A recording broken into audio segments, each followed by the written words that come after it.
So this is a Herman Miller Series B remastered chair. You can get them on Amazon. They're like $1,000. You want to get them with the headrest. The headrest comes separately. But this thing's awesome. Like, it looks like some sort of like, you know, Soviet torture device. But honestly, man, this thing is like the most comfortable thing. Oh, there we go. This is the most comfortable thing I've ever sat in, hands down. I've tried, I don't know how many office chairs I've tried at this point. I've bought like all the expensive ones. I've tried them all, and without question, the Herman Miller Series B is the top. I've literally probably spent 10 grand on office chairs just to find the most comfortable one, and that one's by far the best. So I've just saved you a lot of time and effort. Now, the other cool thing we've got under the desk here, don't know if you can see this, down there, is a little footstool. Now, I got this footstool off Amazon for like $50. And the reason I got it is because I like to put my feet up. And the thing about being productive and trying to do as much work as you can is you're more likely to want to work or stay at your desk and work when you're comfortable. So if you feel like every 10 minutes you've got to get up and walk around and stretch your legs, or like stretch out or whatever, it's probably because A, you're sitting in a shitty chair, and B, your legs are just like pointing down. And you know what it's like when you're sat in the same position for too long. So I like to be able to, like, sometimes I'll have my legs up on my desk, in an appropriate sense, before any of you get any ideas. Sometimes I'll use a footstool, sometimes I'll just have them on the floor. But it's just nice to have options so that your body can adjust itself based on what it feels most comfortable. And that might not seem like a big deal, and honestly it's not, but having a little footstool under your desk so you can just put your feet up makes work 10 times more enjoyable. Like, trust me, it might not seem like a big thing, but once you have one, you won't be able to go back. Now, the actual workstation itself. So we can see here, I've got a 1.8 meter Desktronic Home Pro desk. So this desk is about $600, $700, and it's adjustable, which means you can adjust the height accordingly. You see here, like, I'll just do this. And you know what we will do, actually, we'll bring this down so I can sit down and show you what we've got going on here, okay. All right, so here we go. So first things first, we'll start with the left of the desk here. And I'm just going to actually adjust my armrest so that I can talk to you properly. There we go. Okay, so we'll start with this side of the desk here, the right of the desk. So this is a BioLit 2.0 Bang & Olufsen speaker. These are AirPod Pros. I don't like the ones with the little weird cursed jelly earbuds in them, so we've just got these ones here. And then we've got these. These are the Sony WH X100 something or another's, the over-ear Sony headphones. Now, if you don't want to use these ones, you can also get the Bose over-ear headphones. I've, once again, spent probably about $10,000 on all of the over-ear headphones. So I've tried AirPod Maxes, I've tried the Bose ones, I've tried the Sony ones, I've tried the Bang & Olufsen ones, I've tried all the other niche brands. By far, the best over-ear noise-cancelling headphones on the planet are these ones, the Sony ones, the WH X100Ms, whatever the fuck they're called. The Bose ones come very close behind, but I think in terms of comfort, practicality, these Sony ones are by far the best. I use these more than anything. Now, the reason that I have AirPods as well is because I like to, once again, allow my body to decide what it wants to do. So what that basically means is if I wear AirPods for too long, then I get really uncomfortable. And you know when you keep AirPods in for too long, your ears start to kind of hurt, and then you're like, oh, you just go and like take a break, whatever. Having like over-ear and in-ear headphones just means you can change the sound input to your brain depending on the level of comfort you have. And if you don't feel like wearing headphones, then I've got this speaker here. And this is a really good speaker, by the way, these ones. So that's the sound setup. I usually only ever use the Sony ones, but I got the Bose ones out because they're pretty good as well. Now this is a iPad, simple. The iPad I use solely to make YouTube videos and sometimes make notes and do strategy, like work strategy on there. I've got this Apple Pencil Pro as well, which is really good for using the iPad. And basically what you can do is you can get an Apple Pencil Pro. If you buy the iPad, you might not be able to see, but this iPad's got like a little bit of a sheet on it. You can basically buy like it's kind of like a writing sheet. You can get them off Amazon, and you basically put them over the top of the iPad, kind of like a screen protector, and then it basically makes the iPad like paper. So it feels like you're writing on paper. So when you're doing videos or making notes or whatever, or like, for example, I can hop on a Zoom meeting, connect my iPad and draw things out to show my team. I like that, and I like being able to sort of use it like a notepad. I do also have a classic Amazon Basics notepad and a pen that I use more than the iPad, but once again, pretty fine stuff. Now up here, this is the Rode, I believe it's Rode, yeah, Rode Wireless Pro Go 2 mics. You can see I've got one clipped on here. This is what I use to make walk around videos and stuff. Other than that, if I'm using like audio, you've probably seen this thing before in podcasts or whatever. This is by far the best mic on the market, at least in terms of like what would be considered most practical and available. So this is a Rode Shure SM7B. I don't know why these tech companies have such complicated names, but basically, you have this arm that connects to it, and I use this basically to talk to everyone on meetings and make videos and stuff, and the sound is really clear. But obviously, if I'm making a walk around video or an iPhone video like this, then I use the Rode Wireless Go 2s. Now, a little bit more interesting is the mouse and keyboard we got going on here. So this is a Logitech, I think it's called a Superlight Pro Superlight. This thing, and I'm not even joking, this mouse here, I think it weighs like 40 grams. And it's like probably one of the best gaming mice on the market. Once again, I've spent a couple $1,000s on mice. I've bought all of them and I've tried them all. And this one here is the best. Now it is wireless, but I prefer it wired because I always find that wireless mice, like they have a bit of latency. And also I hate having to like charge them and shit, I just can't be bothered. So this one, you can actually get like a mouse mat that charges without having to like use it. The mouse mat will like charge the mouse somehow. But I just like having it wired so I don't have to think about anything.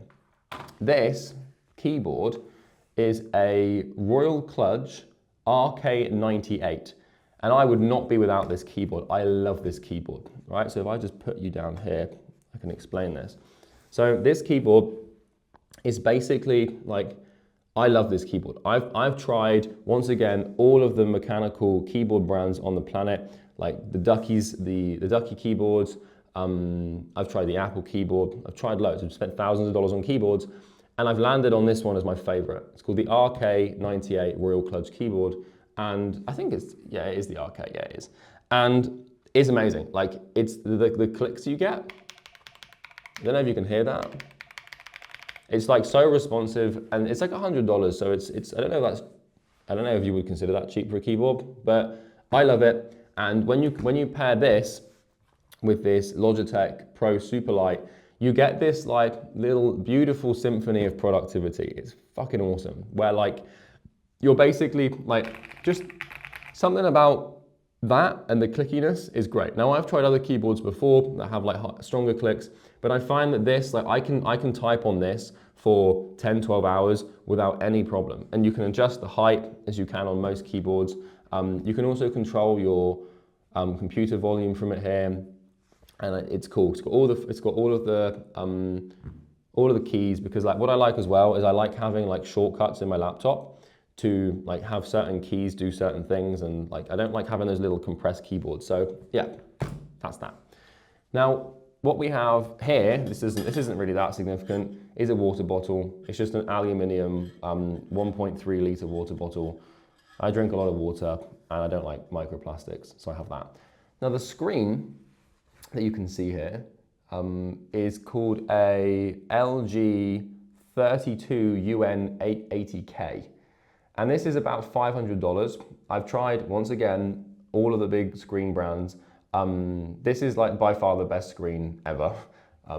It's cool because like you can basically, I'm gonna be able to demonstrate this here too well, but you can adjust this where you can like bring it out, you can push it back, it goes up and down, and I like it because like, there's so much adjustability to this thing. Like you can rotate, I mean, you probably wouldn't ever work like that, but that kind of demonstrates it. Like I don't like those keyboards that are just rooted in. This thing is so adjustable. Considering the price, like I know $500 isn't much to spend, but considering that I spend half my life staring at a screen, I wanted to get basically the best one possible. So I like this a lot. I've got a Logitech 1080p. It might actually be a 4K. I'm not sure. This is a webcam that just sits up top, and basically it means when I have meetings, people can see me, right? But this 32 inch is 4K Ultra HD. It's got the high refresh rates, whatever. There are better monitors than this in terms of performance, in terms of frame rate, etc., etc. However, the adjustability and ergonomics of this one make it far and wide better than anything. Because if my neck starts to hurt or my posture starts to hurt or whatever, I can raise it up or bring it down according to like my eye line. It's the best thing ever, and I love it. Now coming over here, and I'm just gonna let's put you here for a sec, shall we? So coming over to the that's kind of a funny angle, to the other side of the desk. Let's move this keyboard out of the way. So what you can see is my laptop here is in something called clamshell mode. Clamshell mode is basically when you close the laptop and you connect it to an external monitor and you're able to use the laptop as if it was a computer. So basically I have my laptop, which is the MacBook, I think it's like the M2 something or another. Like basically whenever the newest MacBook comes out, I usually just purchase it straight away. So this is like the new MacBook. And the cool thing about it is I can use this wherever I want, whenever I want, but I can also fold it up and plug in a single cable that you can see here. It's plugged in, one cable's plugged in here, and everything in the desk setup will connect to the MacBook. So, you know, like for example, I've got my webcam connected to it right now. I've got my keyboard, my mouse, my mic, like everything is connected to this. It can charge, my camera can connect to it, etc. And that is all thanks to this little bad boy here. This is fucking awesome. It's called a CalDigit, I believe it's the CalDigit TS4, and it's basically a MacBook docking station. So if I show you here, and we come over to the back, what you can see is that I've got all of my cables plugged into this CalDigit TS4 here. So we've got the monitors plugged in here, we've got the webcam, we've got all these USB ports sort of plugged in at the back here. And what then happens is there's one single cable here that runs around and plugs into the MacBook. And what that means is this is like a mini PC. And so I just plug my MacBook into the CalDigit, and then basically all of the functionalities of my setup are functional when my laptop is closed. And if I want to, unplug my laptop, I just pull it out there and bang, that's it. And then I can put it back in and then use it whenever I want. I like that because it's efficient and I can work on the go, but when I come to work in the morning, all I have to do is plug one cable in and I'm off and I'm good to go, right? Which is kind of cool. Now over here, you probably won't need these products, but I'll walk you through them anyway. I've got this massive light dome and a camera. So I make YouTube videos, as you might be aware, so I need the best equipment for that. So I've got I don't know if you can see this, let's move this laptop out of the way, there we go. So the camera itself is a Sony, let's have a look. Yeah, it's a Sony A7C, and I've got some fat lens on it. To be honest, my camera guy set this all up for me, so I'm not entirely sure. But it's a Sony A7C camera, and I think the lens, it's a 16 to 35 millimeter lens or something. And then I've got a Vanguard, this is the brand of this tripod. It's called Vanguard, and it's really good. It's like really robust, really steady, never falls over. So that's a really good tripod brand. Now for the light dome, and I can demonstrate this to you here. I'll just close the blinds. So now you might not be able to see me as well. But we've got this light dome here, and if I turn it on, and this is just on brightness 1, look at how good the quality is there in terms of the lighting. Like, that's some pretty good light. So, you can see this thing here. This is on 1%. So I'm not even joking. If I turn this up to let me show you something here. If I turn this up to anything north of 10, it gets blinding. Let's just turn this up. You can see how bright it gets here. So this is that's 50%. Oh, and it starts to hurt. And you won't be able to see this because, it's just a light. It's like showing you the sun through a camera. You'd probably be able to bear it. But funnily enough, when I set this thing up, I'm actually going to turn it down because it's starting to hurt. When I set this thing up, I accidentally put it on 100 and then looked into the bare light and nearly did myself some serious retinal damage. So I wouldn't suggest that you do that. I want to see how bright it was. I was being an idiot. This is an Aperture 600D. That's the name of the light. And I think the dome itself is like the Aperture Shore Light Dome or something. Let's have a look if there's a name on the side. Maybe there is, maybe there isn't. But basically, if you search for Aperture light dome, that will pop up. Really easy to set up, really easy to use, and obviously very conducive to very high quality. I use it to record ads, to record YouTube videos, and all sorts of other stuff as well. So I'll just turn it off there. Other than that, we've got a simple waste bin here, nothing to really write home about. And yeah, that's pretty much it, to be honest. I've got a few like Philips Hue LED lights. Like there's a couple of lights that you can see here, like strapped under the desk. Can you see that? And they're kind of cool because at night I can like work in whatever sort of color temperature I want to. But yeah, that's basically my setup, and I've been using this for a few years, and I really have spent like, I don't even know, maybe like 100 grand on finding the best product. So yeah, that's it. Bye.